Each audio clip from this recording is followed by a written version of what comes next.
está la primera promesa de salvación. Y después que el hombre peca, Dios le regala vestimentas. ¿Se las merecía? No, eso fue su gracia. Lo cubre, esa fue la justificación. Y a partir de ahí que hubo un sacrificio, sin derramamiento de sangre no hay perdón de pecado. Pero tenía que haber un cordero perfecto, un cordero sin mancha y sin contaminación, que tenía que venir a morir por mí y por usted.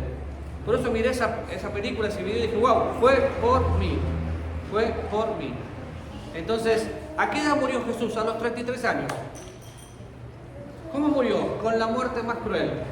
Ahora, nació, creció, murió, pero resucitó. Y la Biblia dice que Él murió por mi transgresión, pero resucitó para mi justificación. Entonces, el triunfo del cristiano está en que justificó. Y en el Evangelio de Lucas habla de eso. Fíjense conmigo a Lucas 23. Y vamos a ver varios versículos, no todos.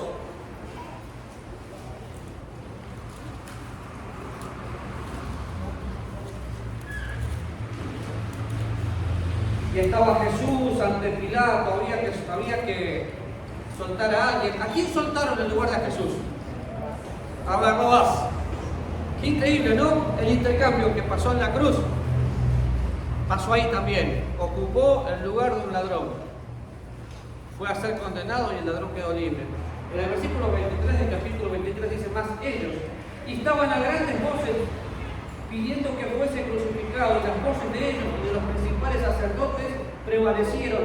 Entonces Pilato sentenció que hiciesen lo que ellos pedían. Y sigue. Ahora pregunta, un tiempo antes, ¿no habían sido Hosana el que viene en nombre del Señor? ¿Y qué pasó? ¿Qué cambió? El corazón de la gente cambió. De golpe era popular y de golpe era un criminal. Pero en el plan de Dios, cuando habla de un cordero perfecto, sin mancha y sin contaminación, ya sabíamos que tenía que venir, que tenía que morir y que tenía que resucitar. Y fíjense, voy a leer en otra versión lo que dice Romanos capítulo 5, versículos 7 al 11. Dice, en verdad, si lo tiene, yo lo voy a leer en una versión NTV. En verdad, apenas habrá quien muera por un justo. Porque un hombre de bien, Romanos capítulo 7, del 5 al 7. Porque un hombre de bien tal vez se atreviera uno a morir. Mas la prueba de que Dios nos ama es que Cristo, siendo nosotros todavía pecadores, murió por nosotros. ¿Con cuánta más razón? Pues justificados ahora por su sangre, seremos salvos por Él. Seremos por Él salvos de la ira. Si cuando éramos enemigos fuimos reconciliados con Dios por la muerte de su Hijo, con cuánta más razón, estando ya reconciliados, seremos salvos por su vida. Y no solamente eso, sino que también nos gloriamos en Dios por nuestro Señor Jesucristo, por quien hemos obtenido ahora la reconciliación. Y qué difícil es cambiar de versión, ¿no? Es como cambiar de formas. Estamos tan estructurados a algo que yo lo leía y venía a mi mente la versión anterior. Es lo que les puede pasar a ustedes porque hoy cambiamos los bancos de lugar. Pero esto no era así, no. Pero qué interesante es lo que dice. En verdad, apenas habrá quien muera por un justo. Y Él murió. El justo por los injustos para llevarnos a Dios. Y lo que tenemos aquí es pan, es jugo de uva, pero representa su sangre derramada en la cruz. Representa su cuerpo molido por nosotros.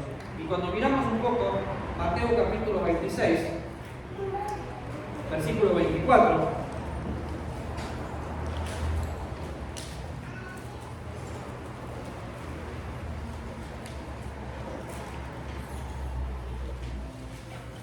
a la verdad el Hijo del Hombre va según está escrito de él, mas ay de aquel por quien el Hijo del Hombre es entregado.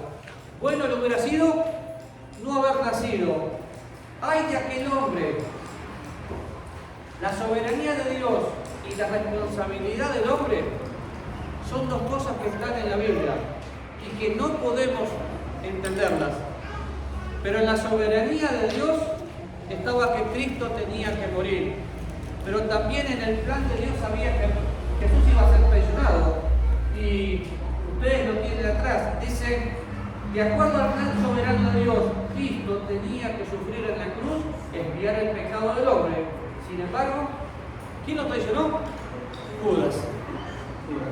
Ahora, el Señor sabía que Judas lo iba a traicionar. Pero imagínense todo lo que fue sufriendo. Sufrió físicamente, obviamente, más de lo que podemos imaginar o soñar. Pero sufrió emocionalmente. ¿Nunca te traicionó un amigo? Ahora, él sabía eso. Él sabía lo que tenía que sufrir. Y en el Salmo 22 habla de eso. En el Salmo 53 dice que fue herido por nosotros, que todos nos cambiamos. Pero Dios en su soberanía y en su plan sabía absolutamente todo. ¿Por qué? Porque el Cordero de Dios que murió en mi lugar y en su lugar había estado preparado desde antes de la fundación del mundo. No se escapó nada del plan de Dios, ni siquiera lo de Judas. Ahora, fíjense la conversación en el versículo 25, el mismo capítulo, empieza Judas a conversar. El versículo 25 dice, y respondió Judas, el que le iba a entregar, y dijo, ¿acaso soy yo, David? Y él dijo, tú lo has dicho. Imagínense, estamos en la mesa. Y del que menos sospechan es el traicionero. En este momento yo sé que uno de ustedes está haciendo algo incorrecto. Y los convenzo de eso. ¿Y qué empieza a pasar dentro nuestro? ¿Seré yo? ¿Seré yo? Nadie desconfiaba de Judas. Ahora, ¿seré yo, Señor? Solo Judas es el que le dice David, maestro. Y lo traicionó. Y cuando yo pienso en la traición de un amigo, a mí me duele. Pero cuando pienso en lo que le hicieron a Jesús, pensé, ¿cuántas veces me comporto como Judas, siendo cristiano? Que en lugar de identificarme con Cristo, le niego. Y no tenemos el tiempo ni el propósito ahora de estudiar todo lo que Judas hizo, pero podemos sacar muchos ejemplos para no hacerlo.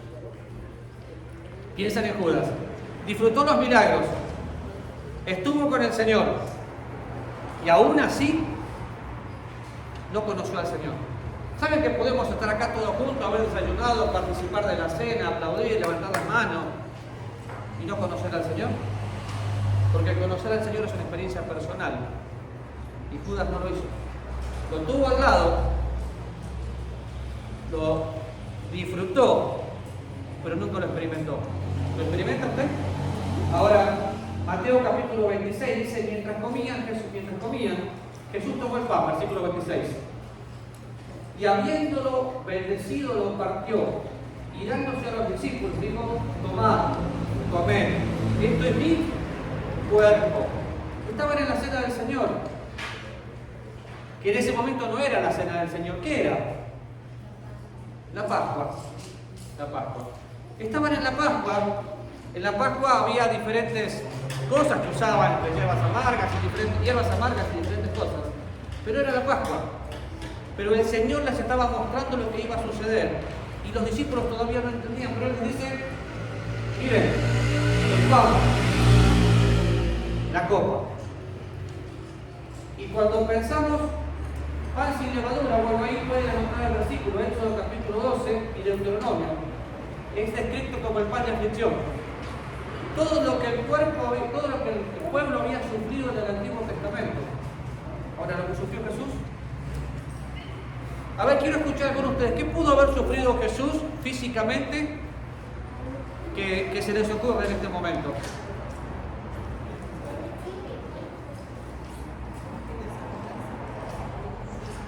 Desangrarse, una condición hipovolémica, perdió toda su sangre, dolor, sufrimiento. Ahora lo podemos decir, pero ¿saben que fue por mí? ¿Saben que fue por usted? Porque el amor de Dios es personal.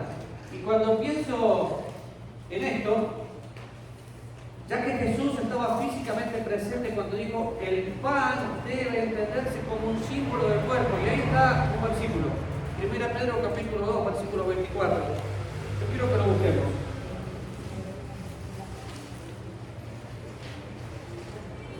Dice, quien llevó en sí mismo,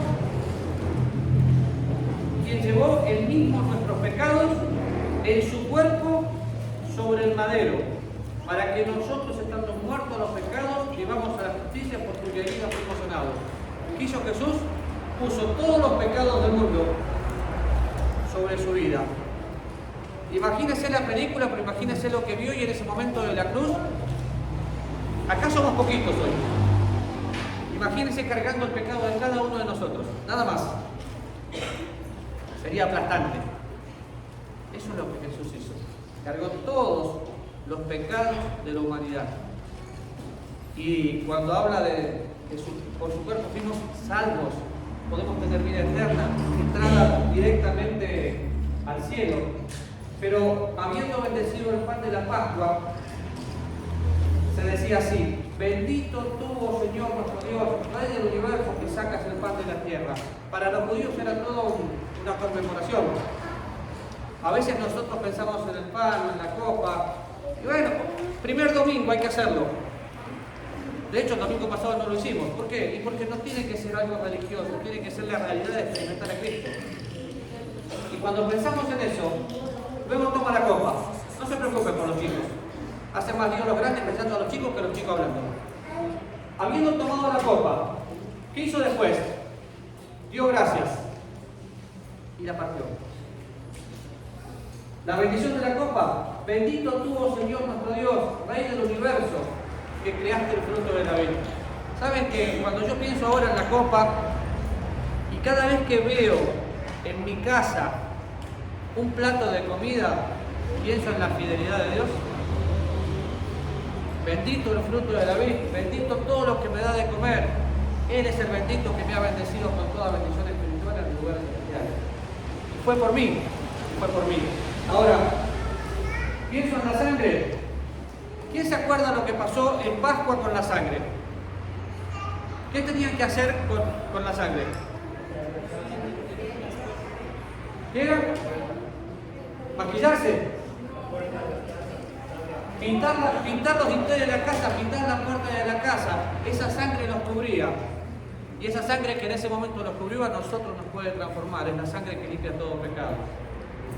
Hoy es la sangre del Cordero sin mancha y sin contaminación, que ya fue derramada en favor mío, que ya fue perdonada y que me da ciertas cosas.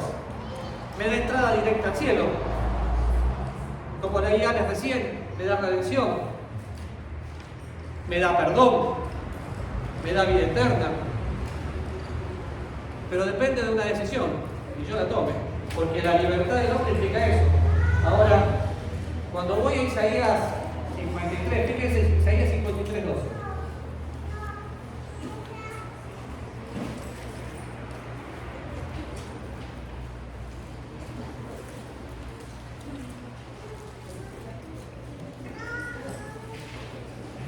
¿Saben, chicos, que Jesús murió por cada uno de ustedes? Pero la mejor noticia: resucitó, está vivo y quiere hacer algo grande en vos. 53, 12 dice: por tanto, yo le daré parte con los grandes y con los fuertes repartiré de poco, por cuanto derramó su vida. ¿Hasta dónde? Hasta la muerte. Y fue contado con los pecadores, habiendo llevado el pecado de muchos y orado por los transgresores. ¿Oró? Sí. A mí me impacta pensar, cuando leo la Biblia, que Jesús estaba en la cruz y oró: Padre, perdónalos porque no saben lo que hacen. Si bien hay diferentes interpretaciones que pueden haber dado por Israel y demás, abajo había gente que estaba viendo todo eso y que fue impactado por un hombre que, a pesar de que está sufriendo, mostró amor en ese momento. Y que en el momento difícil oró. Y me impacta pensar en el centurión que estaba ahí, que dijo: verdaderamente este es el Hijo de Dios. En ese momento, y seguramente era uno de los que lo torturó, pero estaba ahí. Ahora, cuando pienso en la sangre, el derramamiento de la sangre habla de Cristo limpiando el pecado de todos nosotros. La pregunta que viene a mi mente ahora: la mayoría de los que estamos acá, si no todos, hemos escuchado más de una vez el Evangelio de Jesucristo. Y estamos tan acostumbrados a escuchar que somos pecadores, que el pecado nos separa de Dios, que nos olvidamos de la parte más importante, que sin Cristo no hay esperanza. Que no es una religión más, que es una relación con el autor de la vida. Cuando pienso en eso voy otra vez a Mateo y yo te los voy a leer. Me encanta este versículo. Mateo 26 dice: yo os digo que desde ahora no beberé más del fruto de la vid hasta aquel día cuando lo beba de nuevo en el reino de mi Padre. ¿Y saben que yo espero ese momento? Yo espero el momento donde yo pueda no ser yo quien esté acá, sino que todos los redimidos de diferentes pueblos y naciones estemos juntos un día en la boda del Cordero. ¡Qué lindo! Nos quejamos de cosas que nos pasan acá, pero ¿saben algo? Cuando Dios cumpla su promesa y la cumple, y venga a llevar a la iglesia, los que creímos en Él nos vamos. Y vamos a participar un día de las bodas del Cordero. Y a estar para siempre con el Señor, porque mi ciudadanía está en los cielos. Y yo le espero. ¿Y usted? Ahora, pensando en todo eso, estaban en la cena. Estando en la cena, Jesús ya sabía quién le iba a traicionar. Y después de la cena, ¿dónde va? Cantar el himno. De hecho, ahí está el versículo. Después de cantar el himno, salieron hacia el monte de los Olivos. Entonces Jesús dijo: esta noche todos vosotros, todos, sin excepción, os apartaréis por causa de mí. Porque está escrito: heriré al pastor y las ovejas del rebaño serán dispersadas. Todos, sí todos. Si pensamos, nosotros siempre hablamos de Judas, pero Pedro lo negó. Claro, vemos un Pedro transformado, pero lo negó. Y los demás discípulos lo dejaron solo. No quería identificarse con Jesús. En la época que estamos viviendo, que todo está al revés, en más de una oportunidad nos presionan para que no nos identifiquemos con Jesús, porque tenemos que pensar diferente. Y saben, Jesús nos dejó aquí para marcar la diferencia. En nuestro barrio todos los días vemos cosas difíciles, y la única manera que nuestro ambiente cambie es cuando hay cristianos transformados por la gracia de Dios. No hay otra manera. Entonces, cuando pensamos en eso, Jesús, antes de morir, ya sabía que iba a resucitar, y le dice esto a sus discípulos. Ahora, para nosotros es muy fácil porque lo vemos en la Biblia, pero imagínense cuando ellos escuchan: pero después que yo haya resucitado, iré a ustedes. ¿Pero qué está diciendo? Si ellos no esperaban hombre que venga a morir, si no esperaban un rey que venga a libertarlos, va a resucitar. Yo tengo la convicción de que los discípulos entendieron el Evangelio después de la resurrección, como es el caso de Santiago, el hermano del Señor. No antes, porque estaban esperando un político. Pero Él se los dijo: Dios no nos esconde nada, nos dice todo y nos deja que le disfrutemos. Ahora, cuando pienso en la resurrección y todo lo que pasó, solamente yo quiero... Sale de la cena del Señor con sus discípulos. Y en Lucas 22 cuenta un relato maravilloso. ¿Dónde estaba Jesús en Lucas 22? En el Getsemaní. ¿Qué sucedió en el Getsemaní? Sudó gotas de sangre. Y es interesante porque únicamente Lucas da todos los detalles de lo que pasó. Pero mientras el Señor sudaba gotas de sangre ahí, lo estaba haciendo por mí. Pero pensemos, un momento muy difícil. Y el Señor dice: si puedes, pasa de mí esta copa, pero que sea tu voluntad. Y oraba más intensamente, y era su sudor como grandes gotas de sangre que caían a la tierra.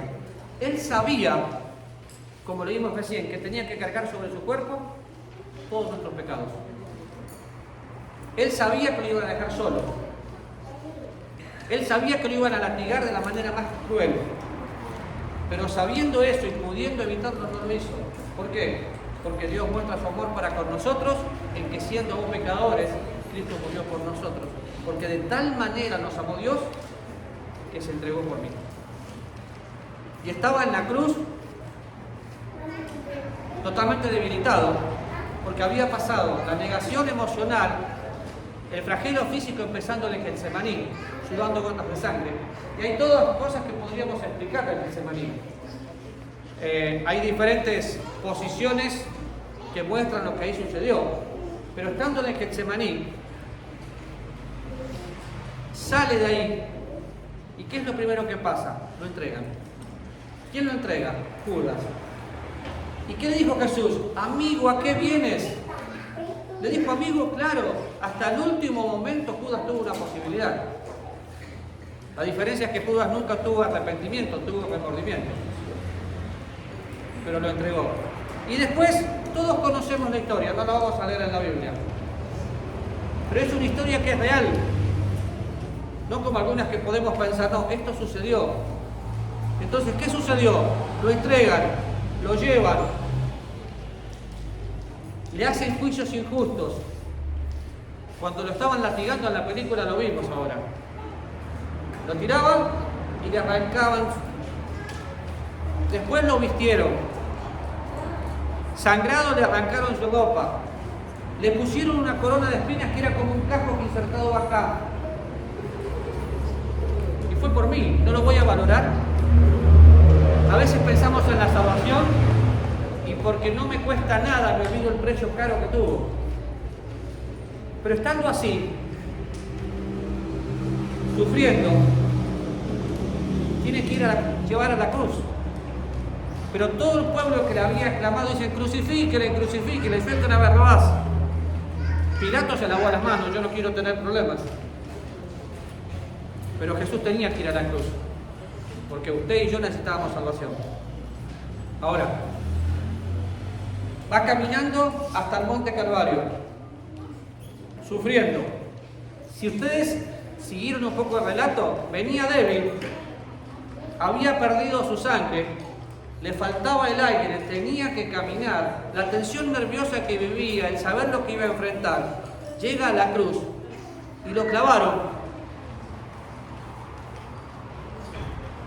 No sé qué más le habrán hecho, pero le hicieron de todo. Se burlaron de él. Y estando en la cruz, aún estando en la cruz, mostró amor para con la gente que tenía al lado. Un ladrón le blasfemó. Pero sin duda, el otro ladrón ya había escuchado tantas veces predicar el Evangelio por parte de Jesús, que dijo: cuando vengas en tu reino, acordate de mí. Y Jesús dijo: de cierto que me voy a acordar. Hoy me voy a acordar. Porque mostró amor hasta el último momento. Pero cuando pensamos en la cruz, estaba Jesús en la cruz. En un momento, cuando su cuerpo no daba más, no tuvieron que ir a matarlo. Él dijo: Padre, me voy. Consumado es, lo que vine a hacer está hecho. En tus manos entrego mi espíritu. Y en ese momento que Jesús murió, ¿qué sucedió? Sucedió que el velo del templo se rasgó. ¿Por qué? Porque tenemos entrada directa al Padre por medio de Jesucristo, porque hay un solo camino, una verdad y una vida, y se llama Jesús. Hubo un terremoto, hubo un montón de acontecimientos que no tienen explicación. ¿Por qué? Porque se acabó la religión y empezó una relación personal con el autor de la vida para todo aquel que cree. Ahora, la parte más hermosa de todas es que después lo bajan de la cruz, va a una tumba prestada porque ni tumba tenía, ponen todo tipo de seguridad, soldados y demás, pero Jesús resucitó.